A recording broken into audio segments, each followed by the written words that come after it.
As always, it is an enormous pleasure to be back in Ljubljana, reunited with many good friends, and of course also having the opportunity to meet some people I haven't had the chance to meet before. What I am going to present today was originally part of a longer manuscript, a shorter version of which will appear in the spring from Columbia University Press, a book entitled Infinite Greed. And this examination of Lacan's reflections on stupidity was originally part of a longer argument specifically with respect to the Marxist tradition, and even more precisely, apropos Western Marxism's anti-economistic interpretation of historical materialism, and that I was using this Lacan that I'm going to present my version of today to argue in favor of a certain qualified return to a reductionist approach at the level of historical materialism with a re-emphasis on the centrality of the economy, albeit with a few important caveats and qualifications. But that'll give you a sense of where this fits in terms of a bigger argumentative arc. So, without further ado, let me begin. Unexpectedly, for those not thoroughly familiar with the Lacanian corpus, Lacan regularly discusses stupidity in its myriad guises. On my reading, the ultimate upshot of Lacan's meditations on matters stupid is a recasting of psychoanalysis as the very antithesis of what it usually is taken to be, namely, a hermeneutic depth psychology in search of the most profound meanings of persons' intimate inner lives. This commonplace notion of analysis sees it as a movement from the ridiculous to the sublime, from the superficial to the deep. In Lacan's hands, analysis instead is an anti-hermeneutic operation transforming pathos into bathos. The analytic process is a sort of thoroughgoing reduction to the absurd of subjects' thinking, being, and suffering. My modest ambition in what follows is simply to unpack Lacan's reflections on stupidity and related topics, such as foolishness, knavery, ignorance, meaninglessness, bullshit, and nonsense. As far as I know, there has not been to date an exhaustive tracking and meticulous reconstruction of the numerous things Lacan says along these lines. Considering how central his struggle against renditions of analysis as a depth psychological hermeneutics is for his return to Freud and its consequences, a systematic interpretation of stupidity in the Lacanian corpus is long overdue. Moreover, appreciating what Lacan elaborates in these veins will help to cultivate a much-needed cautiousness not only in practicing analytic clinicians, but also in analytic and non-analytic theorists alike. The cliche phrase, "too smart for your own good," as with many if not all cliches, contains a kernel of truth. It suggests the existence of instances in which, counterintuitively, being extremely clever becomes indistinguishable, in fact, from being extremely doltish. As regards all manners of theorizing, if the objects and others of theorizing are themselves stupid, then theorizing subjects' smart theories are at risk of being too smart for their objects or others, that is, too smart for their own good qua truth. Excessive sophistication and subtlety easily can overshoot and thereby foolishly miss their targets when brought to bear on unsophisticated and unsubtle realities. This is especially important for psychoanalysis, given the centrality to it of recognizing a fundamental difference in kind between conscious and unconscious thinking, as per Freud's core distinction between secondary and primary processes. Insofar as the standards of smartness are set from the standpoint of the secondary processes of conscious thinking, the primary processes of unconscious thinking cannot but repeatedly seem to be stupid because of their disregard for and deviations from these standards.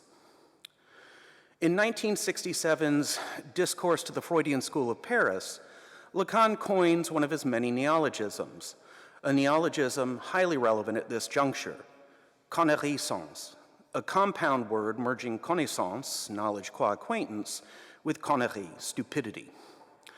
At this moment in 1967, he associates the conscious sense of knowing familiarity with the world with a state of deafness and dumbness, a complacent ignorance mistaking itself for real comprehension. Both the theory and practice of Lacanian psychoanalysis aim at shaking this complacent connaissance. Apropos this 1967 neologism, a distinction can and should be put forward between connaissance and connerie, and or bêtise, as Lacan very precisely conceives the latter. Neither connaissance nor connerie straightforwardly equate to either stupidity or smartness. Instead, connaissance would be a stupid smartness. That is to say, it names cases of the proverbial being too smart for your own good. By contrast, connerie à la Lacan would amount to instances of smart stupidity.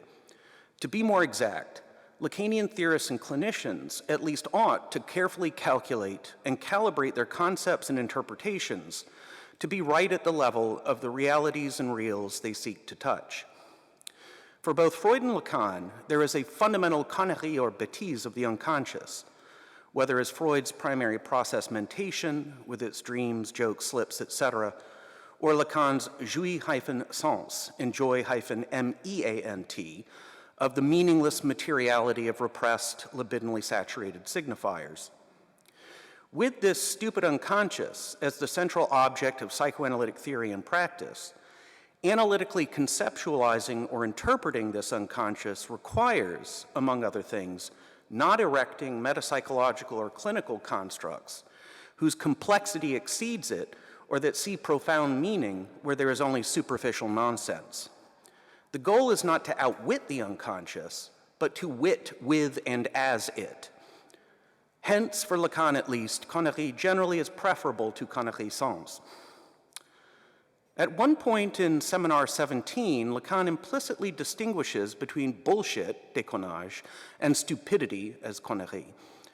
More precisely, he declares, quote, "The discourse of the unconscious imposes itself precisely by virtue of the fact that it doesn't bullshit. As stupid as this discourse of the unconscious is, it is responding to something that stems from the institution of the discourse of the master himself. This is what is called the unconscious. It imposes itself upon science as a fact," end quote. Given that this connerie of the discourse of the unconscious, quote, "imposes itself upon science as a fact," end quote, as the brute facticity of the senseless, repetitive stupidity of the libidinal economy's primary processes, the only smart thing for the analyst to do is to be equally stupid. That is to say, he or she must avoid projecting the standards and expectations of secondary process-type cognition onto the unconscious, thereby seeing meaningful, intelligent rhyme and reason where there really is none. Such projected senses are tantamount to the bullshit of connaissance rather than true connaissance vis-a-vis the unconscious. Moreover, insofar as Lacan's theory of the four discourses derives those of the university, hysteric, and analyst from that of the master as the discourse, the discourse of the analyst must recognize its links with and parasitic dependence upon the stupidity of the master, with the discourses of master and analyst paired as recto and verso. Lacan could be said to wield a version of Occam's razor, one cutting short and cutting out all of the conscious mind's fascinations with intelligence, complexity, nuance, and the like. These fascinations tend to interfere with registering an unconscious thinking utterly uninterested in such narcissistic obsessions. Indeed, Lacan's musings on the varieties of stupidity cut against an occupational hazard of virtually all academics and intellectuals, the anxious desire to be, or at least appear to be, the smartest person in any room. In order to be at the proper level to handle the foci of one's theories, one must traverse fantasies associated with this sort of desire. This desire and its fantasies all too often seduce the theorist into distorting these foci to fit his or her images, especially self-images of smartness. Under the shadow of Lacan's rather than Occam's razor, the truth usually is stupid, all other things being equal. Particularly in the later phases of Le Séminaire, Lacan comes to associate closely psychoanalysis with stupidity. Already in Seminar 14, he contends that both philosophy and psychoanalysis, when all is said and done, bottom out in stupidity, bêtise, a contention he echoes thereafter. As for philosophy, one need only call to mind such examples as Parmenides' foundational being is, nothing is not, about which Lacan confesses, quote, personally I find that stupid, end quote. The tautological law of identity, A equals A, and non-contradiction, A does not equal not A, forming the basis of classical bivalent logic. Descartes' I am thinking, therefore I am, G.E. Moore's here is one hand and here is another, or even Alfred Tarski's snow is white is true if and only if snow is white. Subsequent years of Lacan's seminar contain further observations about stupidity, as both bêtise and connerie, that begin to clarify what Lacan has in mind apropos the nature and status of the stupid in analysis. In Seminar 16, Lacan suggests, with a Heideggerian-style formulation, that, quote, the truth of stupidity is not without posing the question of the stupidity of truth, end quote. This suggestion immediately raises the two-part question, what sort of truth is at issue here, and why might it be in some sense or other stupid? Seminar 20 is particularly helpful in providing clues to answering this question. In the December 12, 1972 session of that seminar, Lacan speaks of the purportedly ultimate psychoanalytic truth according to which there is no sexual relationship.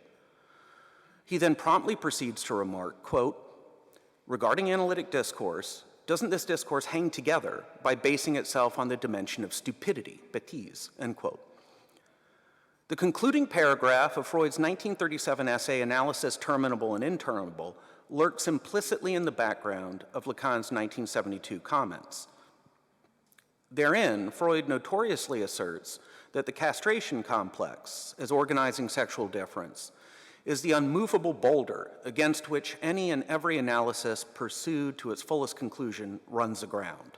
Quote, we often have the impression that with the wish for a penis and the masculine protest, we have penetrated through all the psychological strata and have reached bedrock, and that thus our activities are at an end quote. The unsurpassable termination point of all analyses turns out to be, for the final Freud, a blunt given, a sheer factical matter as dumb as a rock. Lacan clearly would not endorse Freud's characterization of this quote-unquote underlying bedrock as quote-unquote a biological fact. Yet Lacan's idea of quote-unquote the dimension of stupidity as the final truth grounding analysis signals a strong endorsement of the assertion that contingent, senseless facts having to do with sexual difference enjoy some kind of finality for psychoanalysis. Statements in earlier years of the seminar, ones referring to foolishness and knavery, can be retroactively illuminated in light of the cross-resonance I'm underscoring here between the Freud of Analysis Terminable and Interminable and the Lacan of Seminar 20. These thus illuminated statements in turn further buttress my interpretation of how and why Lacanian analysis grounds itself upon bêtise and connerie. In 1960, Lacan has recourse several times to the English word knave, as well as in relation to the English word fool. The fool, as Lacan points out, is he or she who tells the truth while playing the clown. Lacan appropriately appeals to the Shakespearean figure of the jester as uniquely enabled to speak truth to power, hence also Lacan's resort to the English language of the bard in this context. The Lacanian fool tells the truth in the guise of a lie, that is, a mere joke, a jest not to be taken seriously, a harmless bit of irony or sarcasm safely encased in scare quotes and the like. The Lacanian knave, by contrast, is the complementary inverse of the fool, namely, he or she who tells lies in the guise of truths. When introducing the opposed pair of the fool and the knave in the March 20th, 1960 session of Seminar 7, Lacan associates them with left-wingers and right-wingers respectively. On the one side, the left-wing fool presents truths critical of the established order. But these critiques are doomed to inefficacy since they are taken to be ridiculous flights of utopian fantasy or intellectualist nitpicking worth no more serious consideration than self-indulgent daydreams or armchair exercises. They pose no real threat to the status quo. If anything, such foolish center-leftist criticisms usually even serve the powers that be in one or more of three ways: by providing a harmless release valve for discontent, by allowing this discontent to be complacently enjoyed as an end in itself rather than as a spur to acting, such as letting the jesters of late-night television shows as Lacanian fools lull one into remaining satisfied with the mere mockery and nothing more of those in power, and or by providing a deceptive sheen of pseudo-democratic legitimacy to authorities apparently willing to tolerate such criticisms. As regards this last way, one need only remember the former American President George W. Bush's co-opting of criticisms of his Iraq war as evidence of democracy's superiority, this alleged superiority purportedly justifying the toppling of Saddam Hussein, since this democracy allows for such criticisms to be expressed without suppression. On the other side, opposite the fool, the right-wing knave poses as the sober, jaded realist, the thick-skinned, enlightened pragmatist who simply says how things are in reality. Lacan elaborates, quote, "At a certain level of its usage, knave may be translated into French as valet, but knave goes further. He's not a cynic with the element of heroism implied by that attitude. He is, to be precise, what Stendhal called an unmitigated scoundrel. That is to say, no more than your Mr. Everyman, Monsieur Tout le Monde, but your Mr. Everyman with greater strength of character," end quote.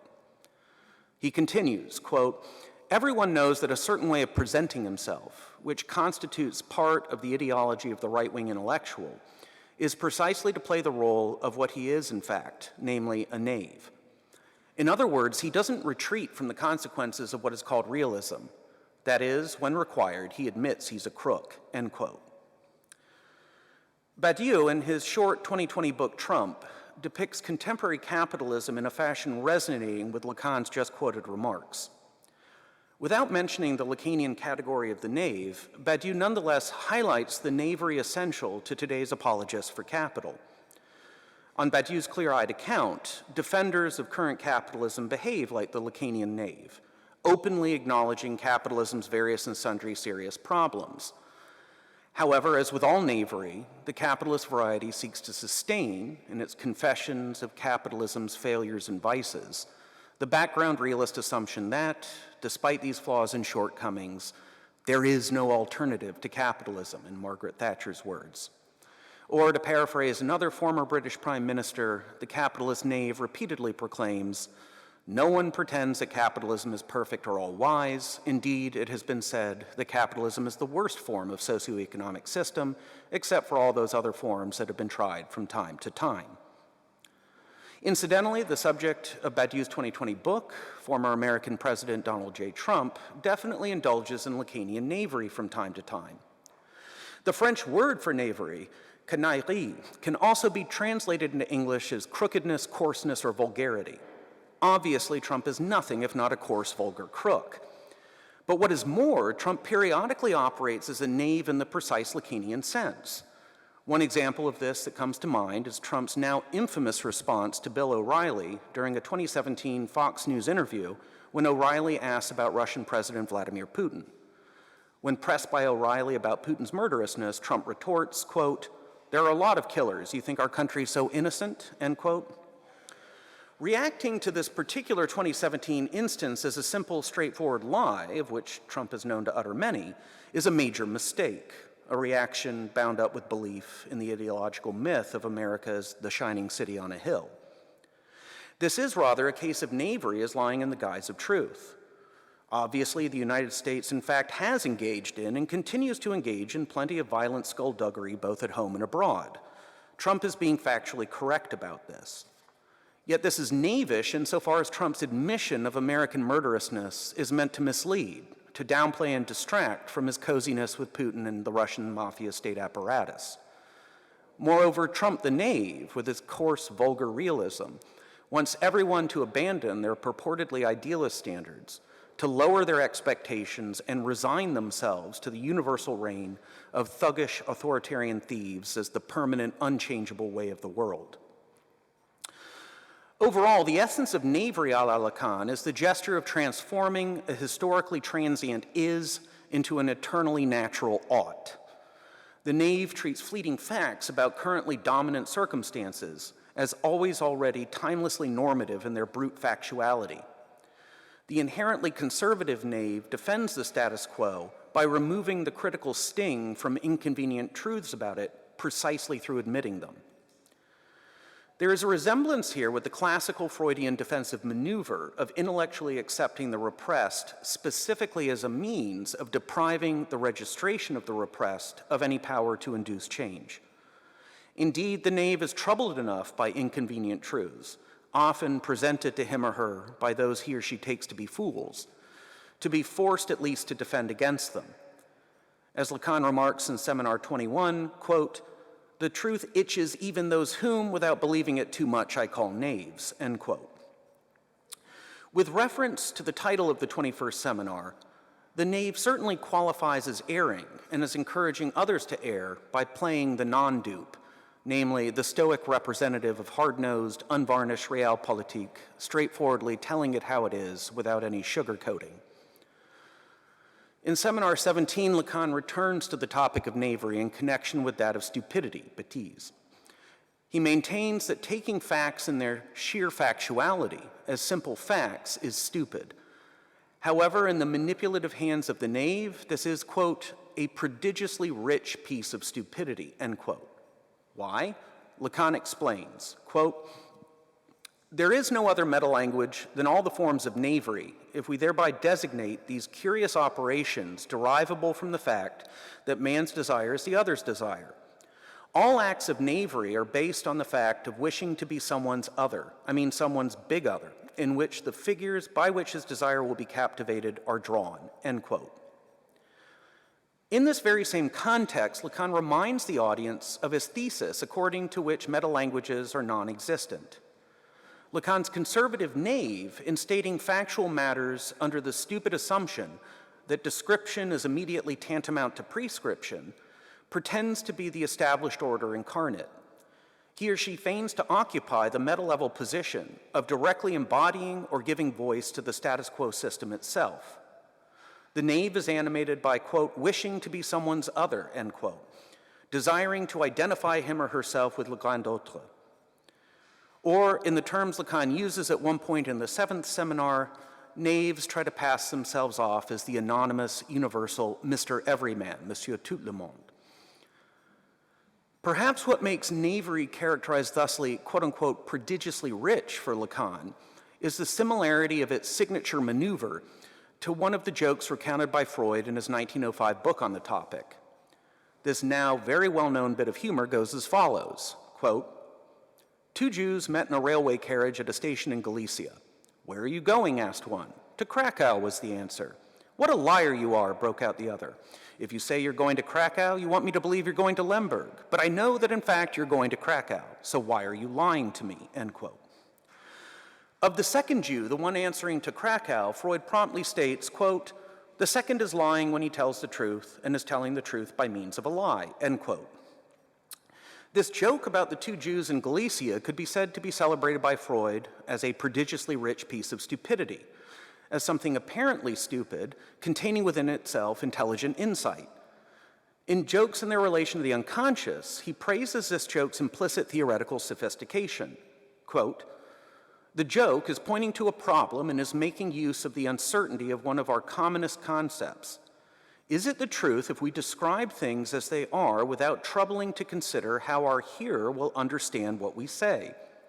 Or is this only Jesuitical truth, and does not genuine truth consist in taking the hearer into account and giving him a faithful picture of our knowledge? I think that jokes of this kind are sufficiently different from the rest to be given a special position. What they are attacking is not a person or an institution, but the certainty of our knowledge itself, one of our speculative possessions. The appropriate name for them would therefore be skeptical jokes," end quote. Lacan not only credits jokes in their relation to the unconscious, along with the interpretation of dreams and the psychopathology of everyday life, as containing the breakthrough discoveries founding psychoanalysis proper. He heeds Freud's advice to accord the two Jews in Galicia joke, quote unquote, a special position. In addition to the Lacanian version of the motif of lying in the guise of truth, with knavery as a species of such dishonesty, one can see a cluster of Lacan's ideas as rooted in Freud's comments about this joke, including the uniquely human double feint, that is, leaving true tracks to be taken as false tracks, the distinction between the subjects of utterance and enunciation, the stupidity of truth, and psychoanalysis as revolutionarily subverting, quote, the certainty of our knowledge itself, end quote, as Freud puts it in the quotation above. Like the second of the two Jews in Galicia, Lacan's right-wing knave, when engaging in knavery, is indeed lying when he tells the truth. Recall that Lacan in Seminar 7 notes of the knave that, quote, when required, he admits he's a crook, end quote. In short, the knave, as a crook, rogue, scoundrel, etc., is knavish precisely in admitting that he or she is a knave. As with the Jew who answers to Krakow in the Freudian joke, the knave confesses to being a knave so that his or her interlocutor will think him or her not a knave. Would a real knave as dishonest honestly own up to being a knave? Thus, what the knave's interlocutor should do is respond as does the first Jew in the Freudian joke. If you say you're a knave, you want me to believe that you're not so much of a knave. But I know that in fact you really are a total knave, so why are you lying to me? The same deserves to be thrown in the face of the knavish apologists for quote-unquote capital O parliamentarianism, to borrow an appropriate term from Badiou for the neoliberal interface between capital and state. One ought to reply to them. If you say capital O parliamentarianism is bad, you want me to believe that it's not so bad given the admissibility of its faults. But I know that in fact capital O parliamentarianism really is bad, so why are you lying to me? In these instances, the smartness of the cunning knave, his or her clever anticipation of others' attitudes and hermeneutic dispositions towards his or her utterances, is the lure to be spurned by his or her addressees. The sophisticated reading of the knave's admission of being a knave is precisely what the knave counts on, and therefore it is the trap to be avoided. Instead, the truth is to be found through refusing subtlety in favor of stupidity, specifically the stupid procedure of disregarding the quote-unquote prodigious richness of the knave's feint and instead taking the knave literally at his or her superficial word. You say you're a knave? Well, yes, you really are a knave. One even could come up with a knavish version of a clinical phenomenon highlighted by Freud. Certain analysans of Freud's and of his associates reported upsetting dreams depicting undesirable sets of circumstances. Freud then learned that these analysans previously had become familiar with the ideas of the interpretation of dreams. Aware of Freud's thesis in that 1900 book, according to which all dreams express the fulfillment of wishes, these analysans express wishes that their analysts be mistaken through dreaming dreams appearing to contradict the central thesis of psychoanalysis's early theory of dreams. Freud labels these specific sorts of dreams, quote-unquote, counter-wish dreams. Likewise, one readily could imagine an analysand already familiar with Freud's 1925 essay Negation, Die Verneinung. On the basis of an awareness of the example therein of the unsolicited denial from the couch, and the unidentified woman in the dream was not my mother, this hypothetical analysan might preemptively declare in relation to similar dream content, and the unidentified woman in the dream must be my mother. If this declaration is meant to prompt the listening analyst to conclude the opposite, then the analysand in this case is behaving like a knave. This knave's analyst indeed should respond with a version of, if you say the unidentified woman in your dream must be your mother, you want me to believe that she is not your mother. But I know that in fact the unidentified woman in your the woman in your dream is your mother, so why are you lying to me? On these sorts of knavish occasions, the application of interpretive cleverness to knave's utterances would be too smart for its own good. Sometimes the truth indeed is stupid. It can hide in plain sight. This makes the figure of the minister in Edgar Allan Poe's The Purloined Letter, who conceals the letter purloined from the queen out in the open, a variant of the Lacanian knave. And this before Lacan precisely conceptualizes Navery starting in Seminar 7. Lacan, at several points in his later work, characterizes knavery as collapsing into foolishness, sottise, and or stupidity, bêtise. This Lacan even insists that the discourse of the analyst is unique amongst the four discourses in bringing about a reduction of knavery to stupidity. This insistence links back up with the somewhat cryptic statements I cited above about analysis and stupidity from the December 12, 1972 session of Seminar 20, statements that prompted my turn to the fool-knave pair in the first place. For Lacan, in both the 19th and 20th seminars, the analyst discourse, quote-unquote, culminates in, or quote-unquote, bases itself on, bêtise. Yet how and why does analysis transform knavery into stupidity and or foolishness? What does this amount to in more concrete terms? Again, in the December 12, 1972 session of Seminar 20, Lacan offers further specifications of what he has in mind apropos the stupidity at stake in psychoanalysis. He reminds his listeners regarding the discourse of the analyst that, quote, I formulated it to you as little a with S2 below it, end quote. He is invoking the Matheme of the analytic discourse. Lacan then asks of this discourse, quote, what that questions on the side of the subject in order to produce what, if not stupidity, bêtise, end quote. He immediately adds, quote, it is nevertheless true that there is a status to be granted to this new discourse and to its approach to stupidity. Surely it comes closer, since in other discourses, stupidity is what one flees. Discourses always aim at the least stupidity, at sublime stupidity, for sublime means the highest point of what lies below, end quote. In Lacan's theory of the four discourses, all four discourses each involve four positions, namely those of agent, other, product, and truth. In the discourse of the analyst, these positions are occupied as follows. Little a as agent, barred S as other, S1 as product, and S2 as truth.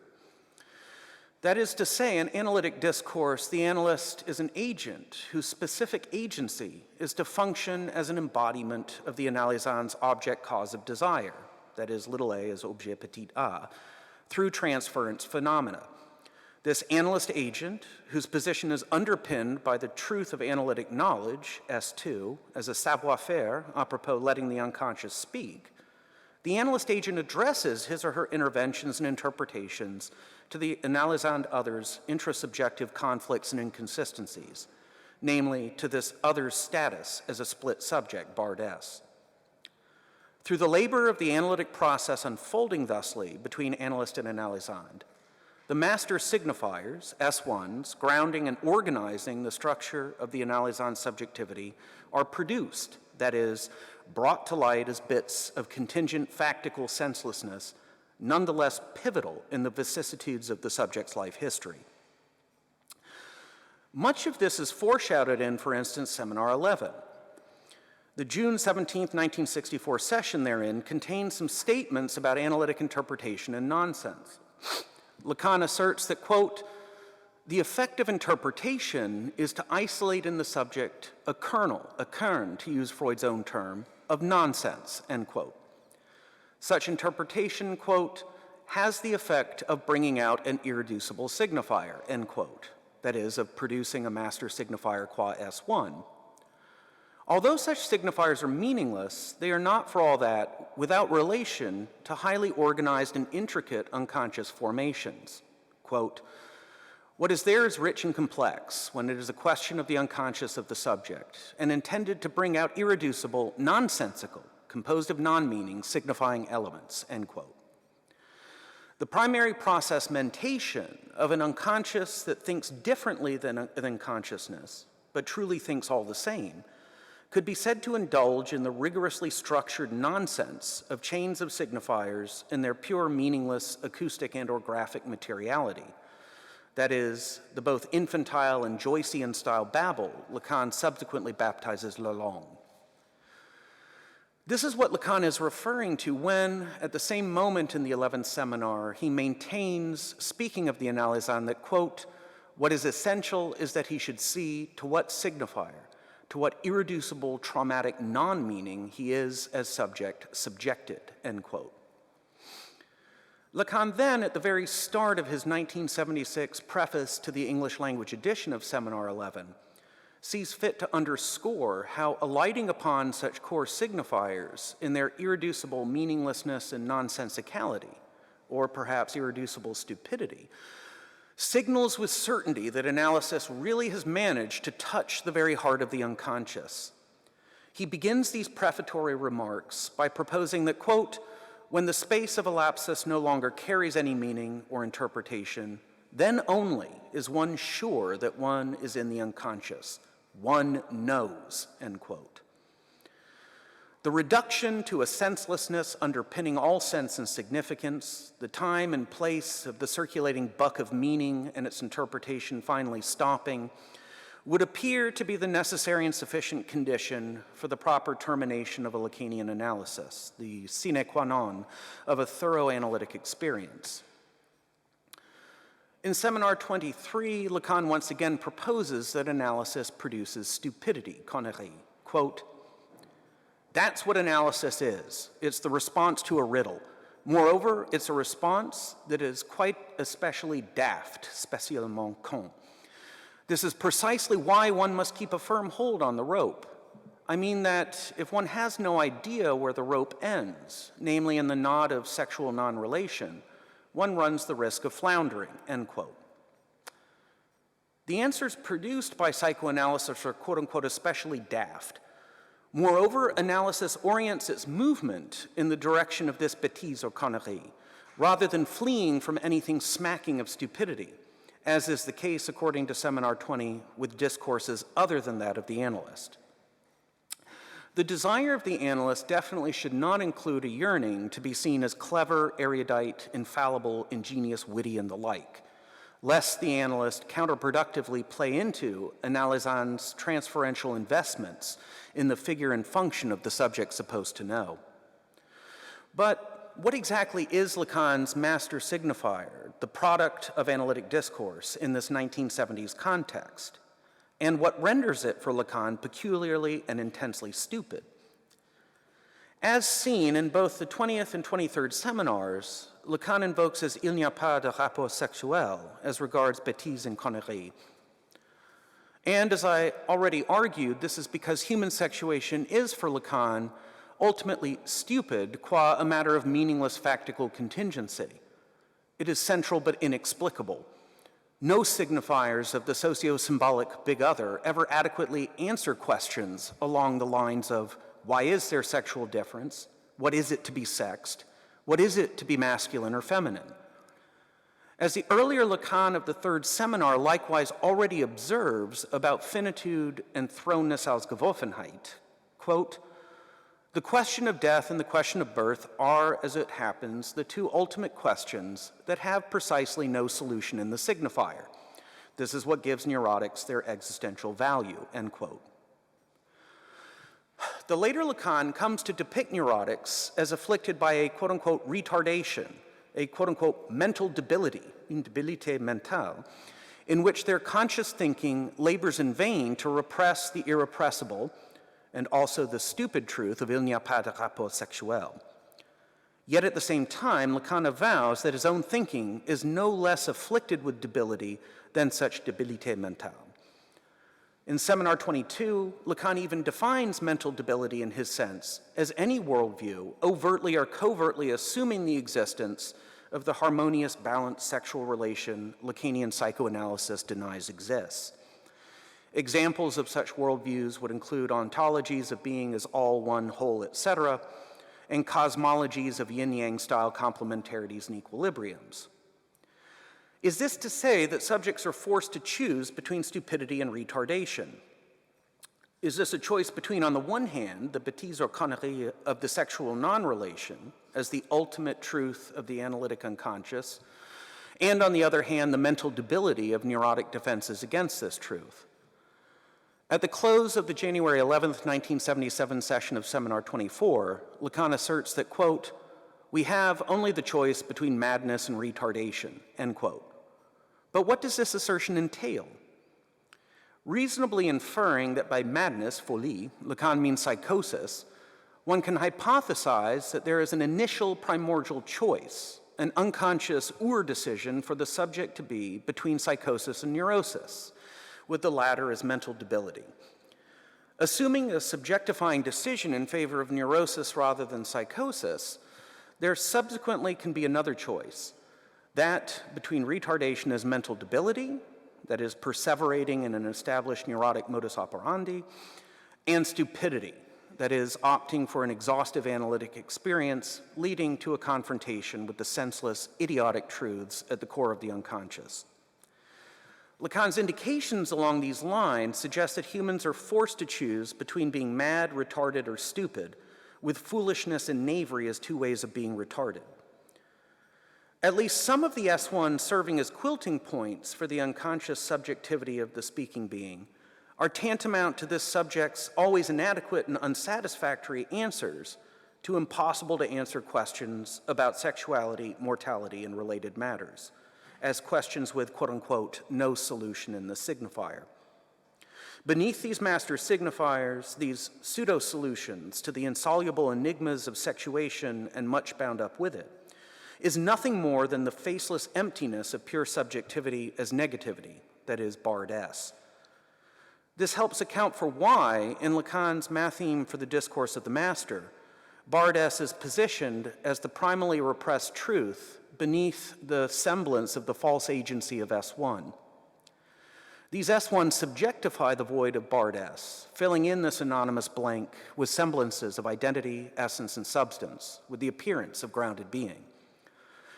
Each subject could be said to be an idiot, including in the etymologically original ancient Greek sense, in his or her self-subjectifying choice of idiosyncratic master signifiers as foundations of his or her fictitious selfhood and singularity. However, as regards the topic of stupidity, more still remains to be said about Lacan's S1 and, in connection with this, his general theory of the signifier. Tellingly, Lacan highlights, also in Seminar 20, two dimensions of the signifier converging in and epitomized by the master signifier qua S1. On the one hand, the senselessness of the signifier in its acoustic or graphic materiality, divorced from any signifieds as meaning-making reference of recognized linguistic signs. On the other hand, the idiocy of jouissance of the compulsively repetitive looping circuit of the drives lying at the base of the libidinal economy. These two dimensions coinciding and condensed in the speaking subject's S1s, the quilting points of his or her sexuated subjectivity and its accompanying symptoms, constitute the supremely stupid nucleus of the pas l'être, the nonsense grounding the subject's very sense of being. Hence, in Seminar 21, Lacan claims that, quote, stupidity, connerie is our essence, end quote. To paraphrase the above-quoted Heideggerian-style observation by Lacan in Seminar 16, according to which, quote, the truth of stupidity is not without posing the question of the stupidity of truth, end quote, the essence of stupidity is the stupidity of essence. How so precisely? During the December 19th, 1972 session of the 20th seminar, Lacan says a few things about stupidity and the signifier. To begin with, he bluntly maintains that, quote, the signifier is stupid, bête, end quote. He soon adds, quote, analytic discourse introduces an adjective made into a noun, stupidity, bêtise, insofar as it is the dimension of the signifier at work, end quote. This stupidity of the signifier at work is operative on both sides of the analytic couple. On the analyst side, he or she listens to the analysand's associations with an ear to arriving eventually at the master signifier's quilting, organizing and anchoring the field of these associations. Such an arrival is the production of S1s as a result of analytic discourse, of analysis as a peculiar quote-unquote social link. These S1s are like the inane refrains of the mood music accompanying the analysand's day-to-day life. What is more, the analyst should register the analysand's speech not only as a series of signs, but also and primarily as a chain of pure signifiers. Only thereby is the analyst able to hear the machinations of an unconscious that speaks in and through homophonies, puns, double entendres, punchlines, and the like. This would be Lacan's Saussurean rendition of a Freudian evenly suspended attention, attuned to primary processes and the false verbal bridges established by these processes characteristic of unconscious thinking. For secondary process level conscious cognition, the primary process level unconscious, as voicing itself through the apparent nonsense of dreams, jokes, slips of the tongue, parapraxies, and free associations, cannot but seem to be profoundly stupid in its failure to conform to familiar criteria for meaningfulness and rationality.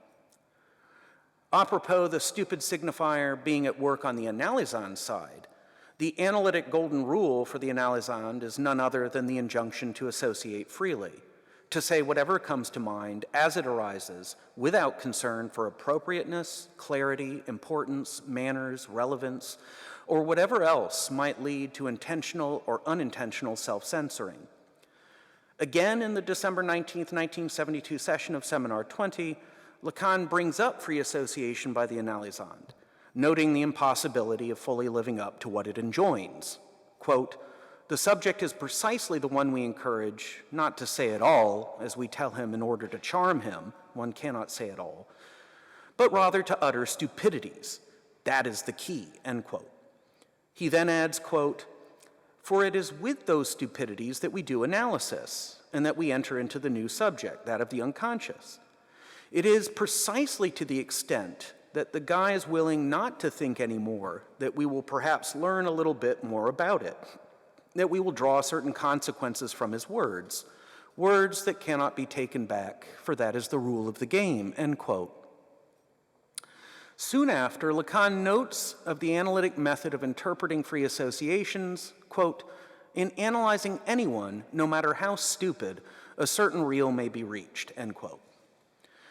At this point, one could say that in Lacan's view, both the means and the ends of analysis for analyst and analysand alike involve stupidities. In terms of ends, and as observed, the certain real that may be reached through the meanderings of the analysand's speech would be the idiotic master signifiers produced by analytic discourse.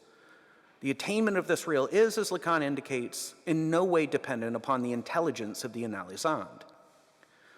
In terms of means, the parallel labors of analyst and analysand during the work of the analytic undertaking also are bound up with stupidities. The analyst must not presume him or herself to know too much and attune his or her ears to the senseless materiality of signifiers rather than to the sensible meaning of signs. The analysand, for his or her part, must allow him or herself to speak stupidly, namely, to babble, confuse, curse, digress, joke, mumble, mutter, offend, pun, ramble, slip, and so on. Moreover, none of these stupid words can, quote-unquote, be taken back. That is to say, no analyst is willing to comply with analysands when they implore him or her to disregard and set aside anything they have said. Never mind, that was dumb, and the like. On the contrary, such pleas to ignore encourage further analytic attention instead of neglect, although one could imagine a knavish manipulation of this by a sufficiently savvy analysand. It should be noted that Lacan identifies certain of the signifiers of his own teaching with Connery. In Seminar 19, he brings up the topic of his doctrine of the Matheme. This neologism harks back to the ancient Greek ta mathemata, that is, the etymological origin of mathematics and related words. The Greek ta mathemata is that which can be transmitted without ambiguity, distortion, vagueness, etc. When pedagogy succeeds in this sense, there is a perfect identity between what is taught and what is learned. When the learner has truly learned in this way, his or her knowledge, as both what is known and how it is known, is exactly the same as that of the teacher. Hence, in the 19th seminar, Lacan remarks, quote, "I posited that this matheme is the pivotal point of all teaching. The rest is banter," end quote. He is anxious to avoid the distorting and even falsifying receptions Freud's ideas and texts suffered at the hands of most audiences and readers, whose commentary as quote-unquote banter misattributes various meanings to Freud. Lacan, for a while, invests hope and effort in attempting to distill his own core concepts and theories into integrally transmissible formalizations, namely into Mathemes as signifiers, purified of ambiguous or vague meanings.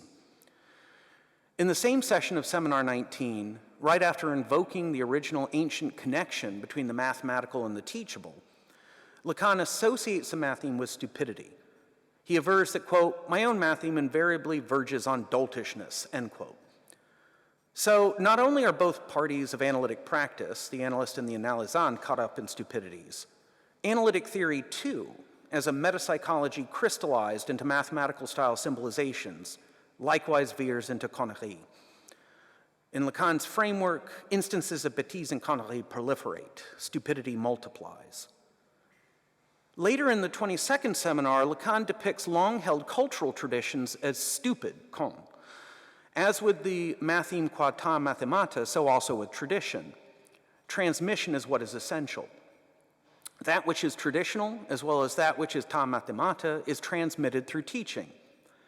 And Lacan's various remarks here indicate that the price to be paid for thorough or complete transmissibility, for high-fidelity transmission, is a reduction to stupidity. Why? From the default non-psychoanalytic standpoint of secondary process-style conscious thinking, that which is not stupid is inseparable from that which is meaningful on the combined syntactical and semantic bases of common sense, natural language, and/or classical bivalent logic. Yet for Lacan, such non-stupid meanings, as bound up with signs and Saussure sense with their pictured signifieds, are inseparable from the experiences of idiosyncratic consciousness internal to the register of the imaginary. As such, these meanings are non-transferable. They cannot be transmitted, at least not integrally transmitted, as per the standards of ta mathemata. Only elements of the symbolic shorn of residues of the imaginary senses and the real dimension inseparable from these symbolic elements can be passed on without the loss of anything crucial from subject to subject through teaching, tradition, etc.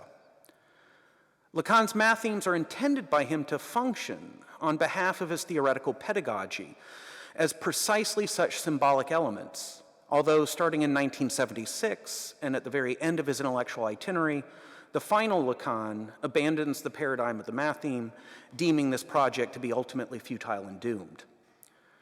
Yet insofar as conscious cognition considers imaginary meaning as necessary for non-stupidity, these mathemes must look to be just as, if not more stupid, as the nonsense at play in both the psychopathology of everyday life, as well as the drivel rolling off in Alexandre's tongue session after session.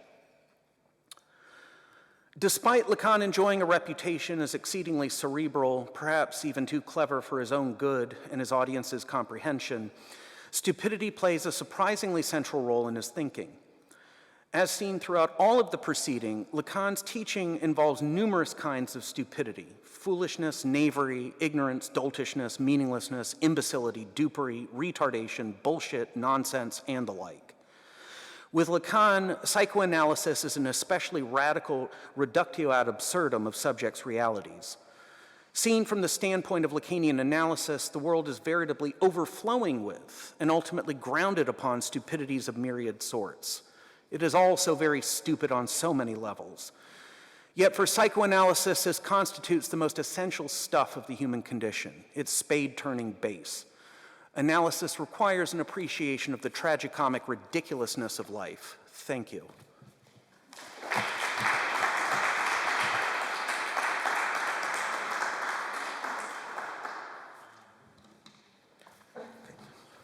Time, 20 minutes or so for questions, so I'd like to start. Yeah, sure. Yeah. Oh yeah, microphone. Thank you very much for this very exhausting lecture. I will not enter into the Lacan field. I will stay generally with stupidity. I actually wrote a book on that issue some time ago, and I would actually like to refer to the Renaissance moment. Namely, what I find fascinating in your lecture and also in the way as Lacan treated the topic is you don't go into the direction of trying to define the stupidity. There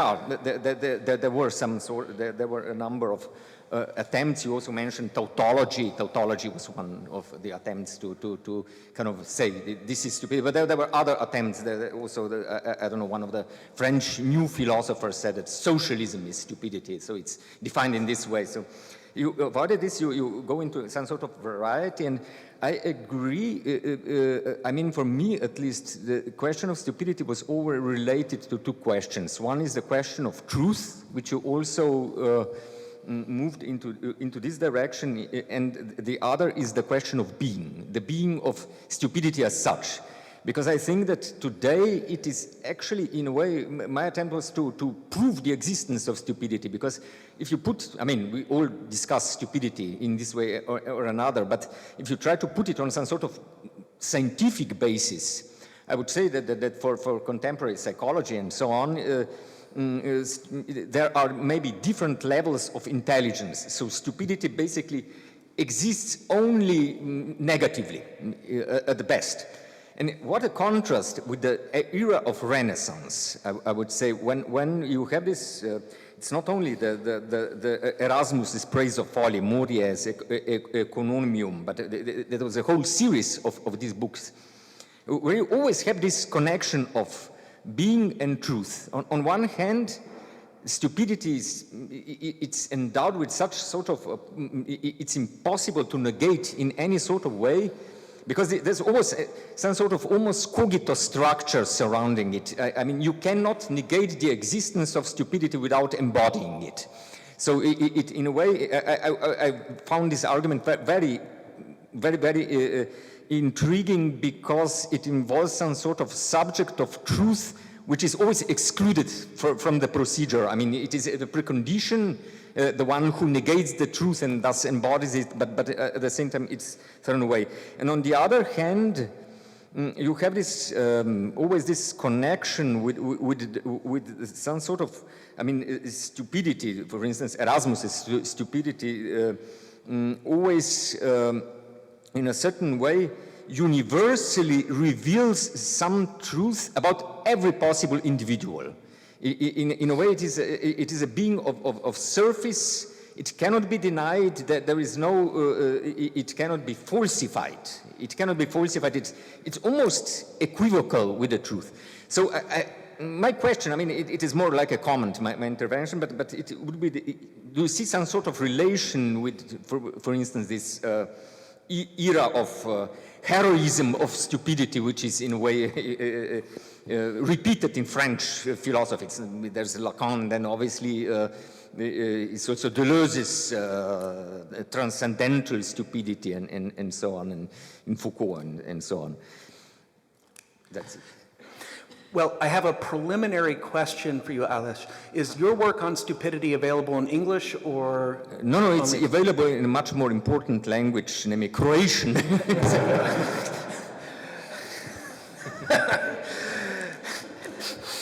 All right.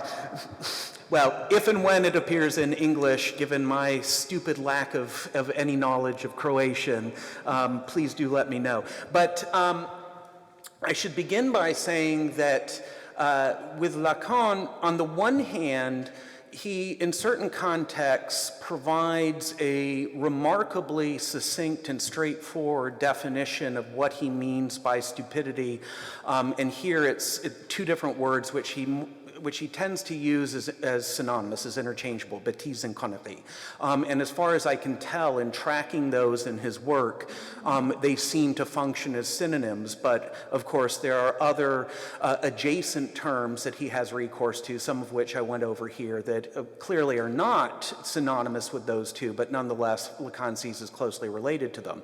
And so you're confronted with this constellation of terms where you can see the family resemblance between them, and you can see how they form, a single kind of interlinked network of notions that Lacan, is constantly moving between, and when one comes up, there will tend to be adjacent associations by him to some of the others. But there are a few occasions that I didn't quote in what I read here, but that are included in a longer version of this text, where Lacan says that, well, essentially what stupidity is always a matter of is just hitting some sort of stopping point, where, there is no more movement from signifier to signifier, where chains of associations just abruptly run aground and terminate in some sort of stopping point. And of course, you can see there, among other things, the resonance with, that I referenced in the talk, with the concluding paragraph of Freud's 1937 analysis, terminable and interminable, as well as other moments.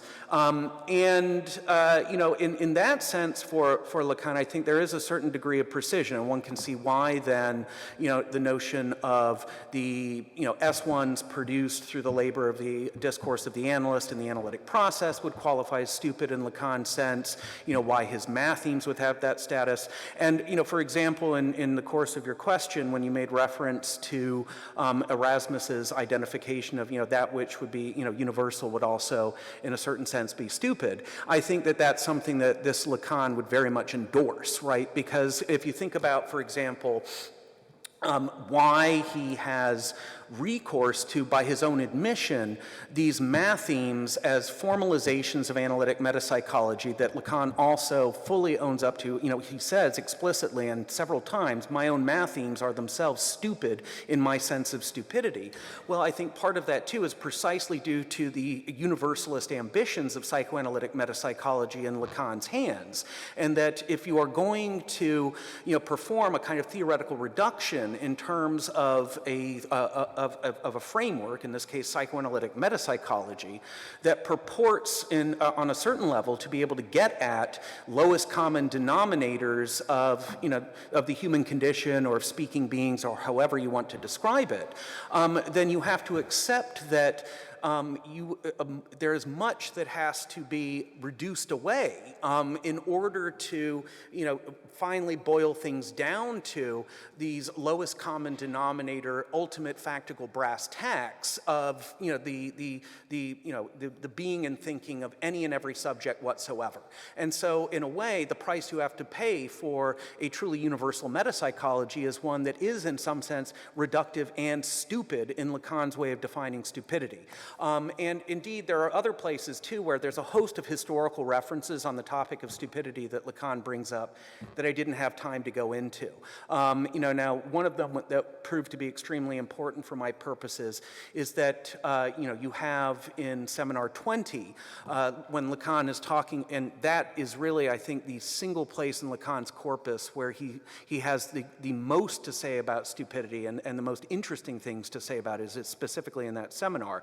That at one moment, Lacan, when glossing Bernini's sculpture of Saint Teresa, with the angel and the spear, and talking about what Lacan describes as the stupid smile on the face of the angel. He then also makes these oblique references to Pascal, and clearly for Lacan, there's also in this context a link between stupidity and these universal aspects that are gotten at by psychoanalytic metapsychology. Of course, I focused on talking about the formalist, symbolic, and mathematical style dimensions of this.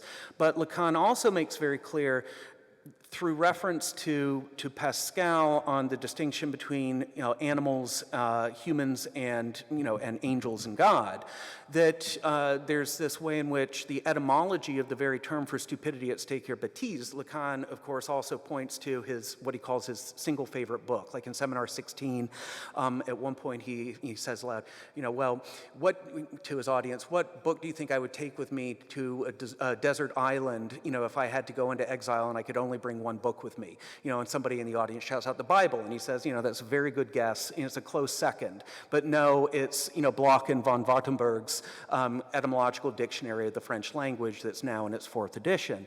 And if you look in that dictionary, if you look at the entry for bêtise, it traces it back to the Latin bestia, which, would be the beastly, and so there's also this idea, too, for Lacan of And you see this already, for instance, with the status of biologically dictated prolonged prematurational helplessness, Freud's Hilflosigkeit, a la the 1895 Project, and Lacan's uptake of that into his work, first via the mirror stage.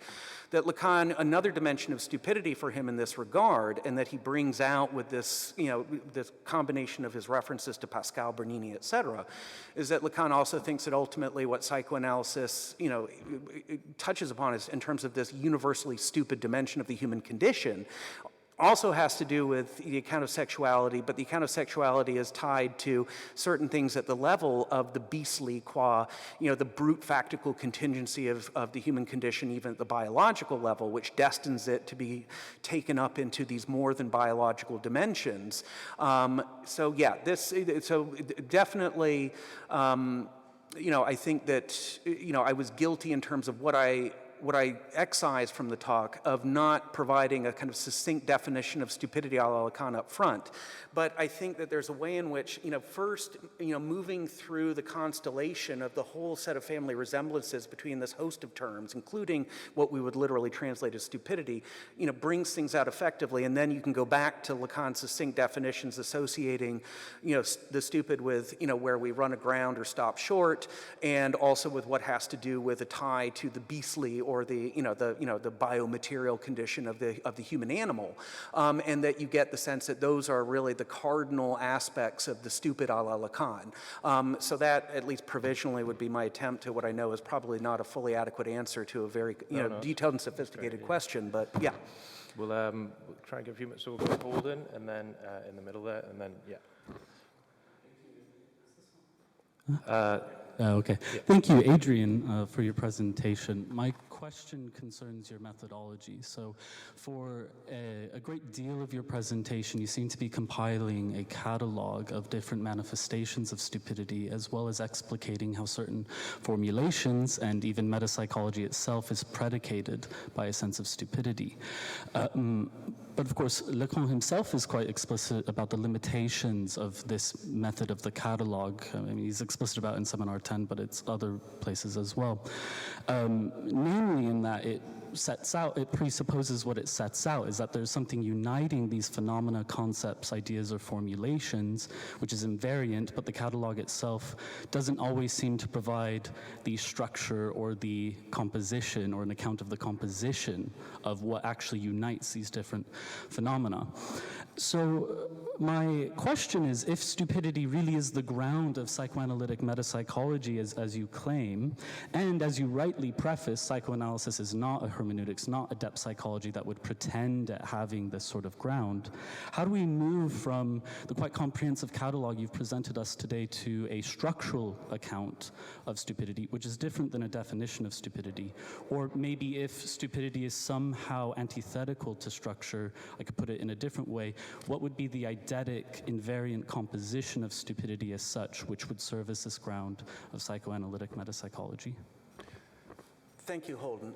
Well, to begin with, I'm not sure if I agree with the characterization of my methodology, and of course, I wasn't necessarily thinking explicitly to myself about methodology with writing this particular piece, but the way that I handle Lacan in this text is very similar to how I do in other instances, and lurking behind this is my sense that, well, this isn't if I had, thought to myself beforehand about this question of cataloging, I would have, what I would have said is, well, this isn't a matter of simply cataloging. That would be the case if, for example, we assume that, well, since of course in my talk I'm drawing from a number of different texts and periods in Lacan's intellectual itinerary, right, and that I move fairly freely between what we often we're now used to talking about in terms of periodization. Particularly middle period Lacan of the 1950s and then the later Lacan of the 60s and 70s. Part of what makes this not an exercise in cataloging is that, as I have argued elsewhere, I think that this now entrenched tendency to talk about an early, middle, and late Lacan, and of course it was, Badiou in 1982's Theory of the Subject and Miller along with him, who in particular, set up this whole narrative about how, basically at the end of the 1950s with the Seventh Seminar, you have this turn, and then you have the later Lacan who comes after, and that, one cannot move freely between the Lacan of the before and the after of that turn, that break, that rupture, call it what you will. That I think that even though there are certainly, some virtues to and productive consequences that have been, developed on the basis of periodizing Lacan in this way and reading him accordingly, that this is a maneuver which, has its downsides and arguably conceals, perhaps as much as it reveals, and that, I just became convinced by looking at all of the instances in which Lacan uses terms like bêtise, connerie, et cetera, that there is a much deeper underlying, to use your language, structural unity to his discourse around this theme of stupidity that defies, this kind of periodization that, from, on the basis of which, from that standpoint, one might say I'm guilty of this, eclectic cobbling together in arbitrary contingent catalog-like fashion, these different things. That no, I think that one thing that I would take myself to have demonstrated is that there's a remarkable stability, consistency, a kind of enduring configuring of these terms that cuts across, lengthy stretches of Lacan's work. And so in that sense, I think that, really reconstructing his use of these terms already reveals that there is a kind of structural configuration or unity that's governing his thinking at different moments when he deploys this language and speaks in these terms. And, furthermore, the idea, where you suggested in your question, if I understood you correctly, a certain antithesis between stupidity on the one hand and structure on the other, right? Was stupidity as anti-structural? Well, no, I think part of Lacan's point is precisely that the structure itself at its ultimate level is stupid. There's not stupidity on the one hand and structure on the other. That, the undergirding structure of, what metapsychology brings out as the base level, lowest common denominator configuration of any and every speaking being, a la Lacanian theory. It's structured on the one hand, but it's at the same time stupid on the other in Lacan's sense, right? And so, I think that sense of the antithesis between the stupid and the structured is one that Lacan himself would not accept.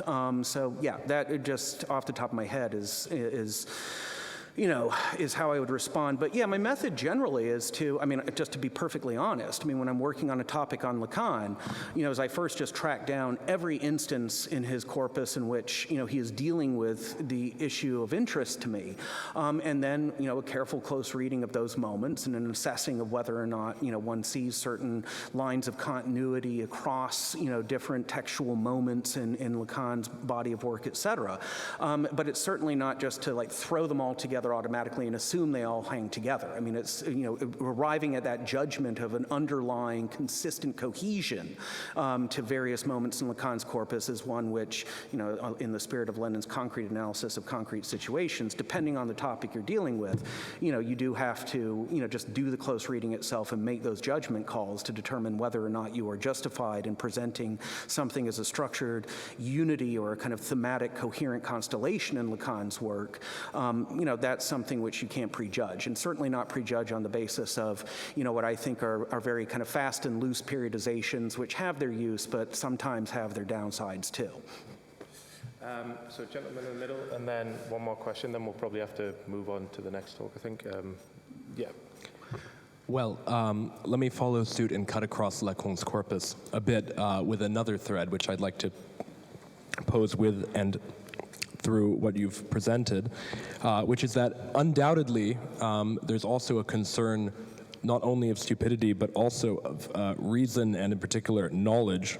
And it's very precise, I think, what Lacan is trying to get at. Of course, L'instance de la lettre, the subtitle, involves reason since Freud, and at this early-ish Lacan versus the, just to pick a choice quote from 17, one of my favorites, that Hegel speaks of the cunning of reason, but we have to tip our hats to the cunning of the reasoner. So indeed, the unconscious is its own kind of reason, or reasoner. On the other hand, the analyst, as you mentioned before, has a savoir that's not a savoir transmissible or articulé, but a savoir-faire analytique, or a savoir-y faire, And so the question is, what kind of savoir is this? It's obviously not a connaissance. It's obviously, but also by the same count, an ignorance, and etc. And I think that, so with that in mind, one thing that you haven't distinguished, which I think is worth distinguishing, is between the signifier as stupid, which is the I. Jacobson lesson of 20, right, versus the next lesson. He makes very clear that he says something like, what is written is incomprehensible, and uses the bar, the Saussurian bar, as an example of that.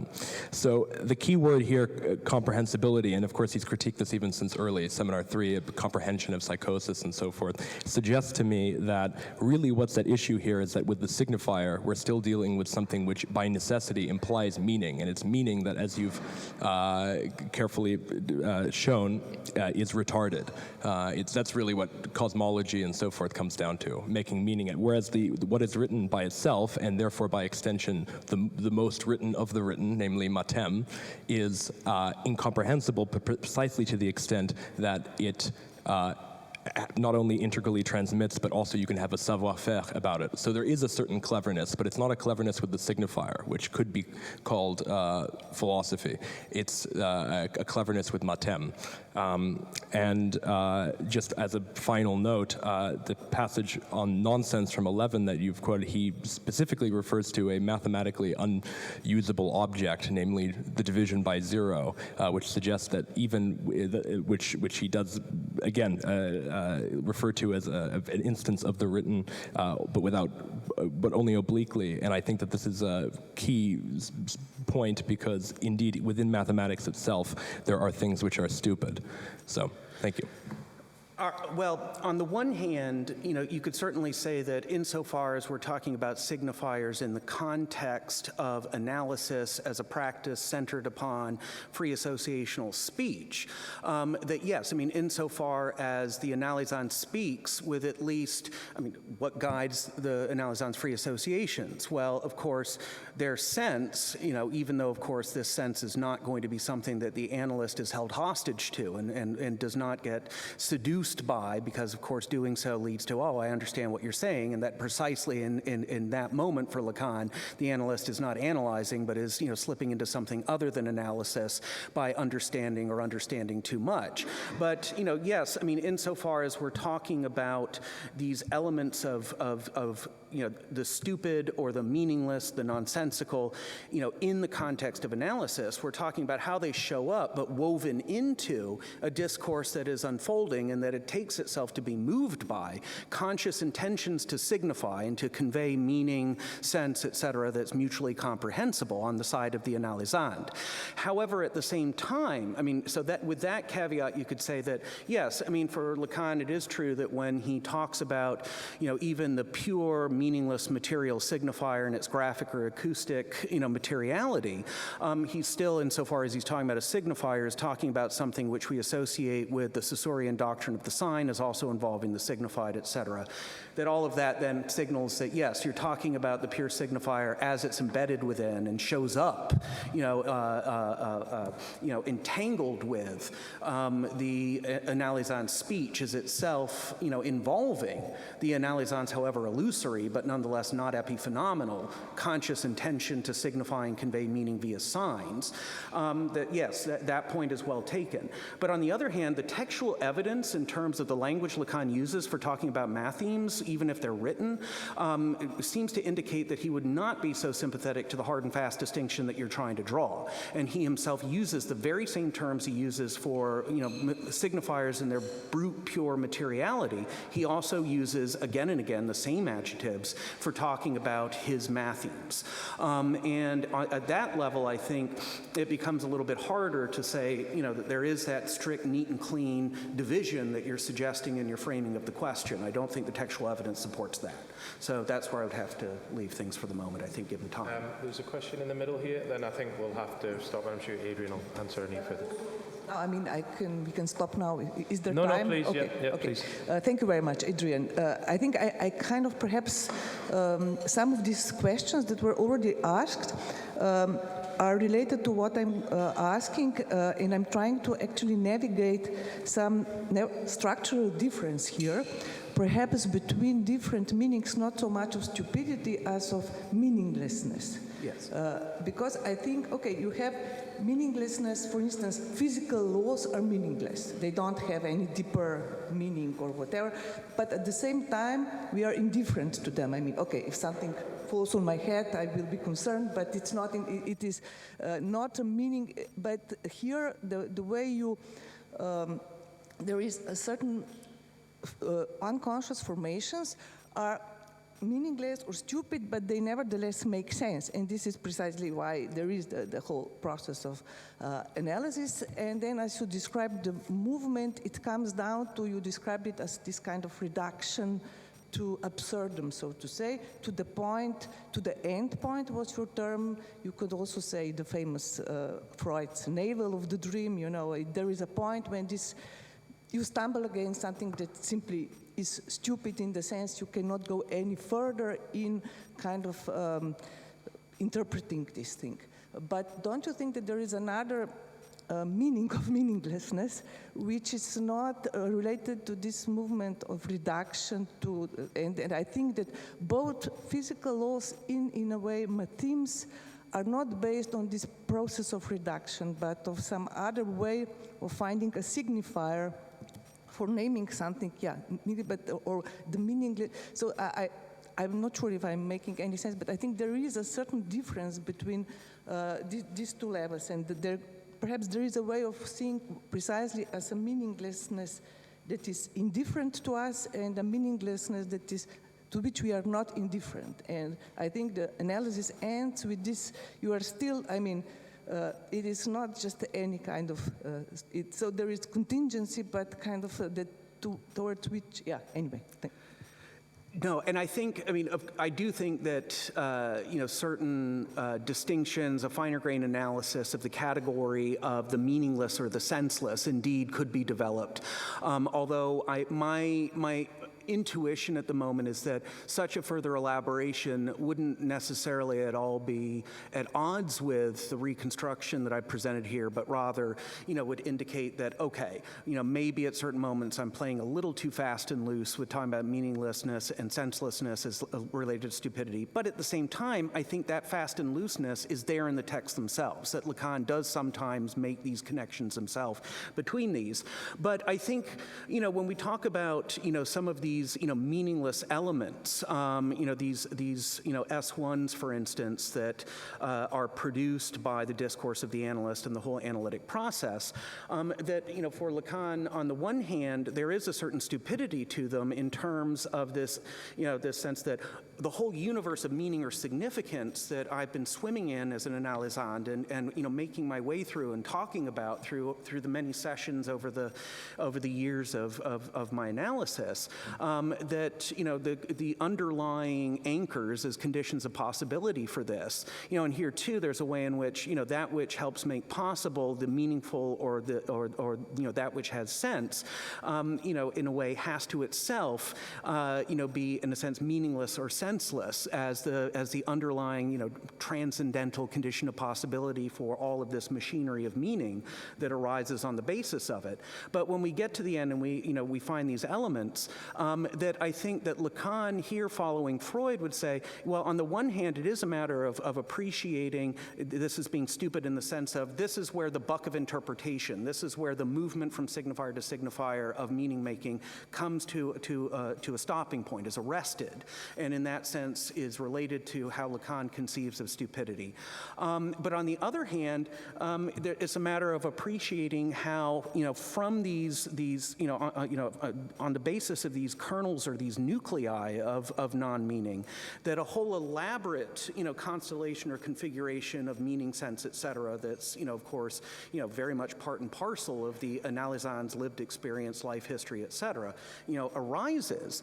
And that, you know, and Freud himself, I mean, the same late Freud of analysis terminable and interminable, but here I'm thinking of an earlier moment in that 1937 essay where Freud, you know, talks about how, all right, well, there's, of course, the ultimate, nuclei qua original causes of the neurosis and its symptomatology that analysis aims at. But we have to realize that it can't just be about that. And the reason why it can be shown with an analogy to imagine that there's a house on fire and a fire brigade shows up, and the fire brigade assesses the situation and determines that the cause of the house fire was an overturned oil lamp. They storm into the building, they extinguish the still burning overturned oil lamp, and then they leave, right? And meanwhile, the rest of the house is on fire and burns down. And I think that part of what Freud is seeking to draw our attention to there is that what's really of interest to analysis is not so much the original stupid contingent trauma as the cause of all of this, but rather it's that in terms of its network of connections, the spreading of the fire with the whole rest of the totality that's in view there, and that in this sense we have to realize that stupidity is in a way always embedded in and is connected by intricate links with what we would take to be non-stupid, and it's a matter of understanding the relationship here, which would be the ultimate product of the labor of analysis. But to see that kind of inextricable intertwining and codependency between the stupid and the non-stupid, it would be, in a sense, the perspective that one would get at the end of the process, rather than just, okay, you just sit there,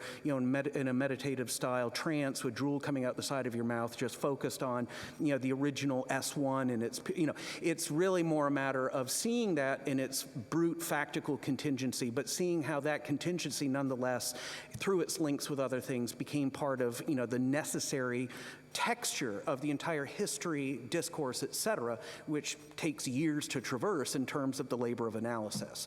I don't know if that's adequate, but just off the top of my head, that's one thing at least that comes to mind. I think we'll have to stop there for time, I'm afraid. So we do have a 10-minute break now, so I'm sure Adrian will be happy to answer any questions over coffee. So if we come back, at 1:45, that'll be great. So a round of applause, please. Thank you.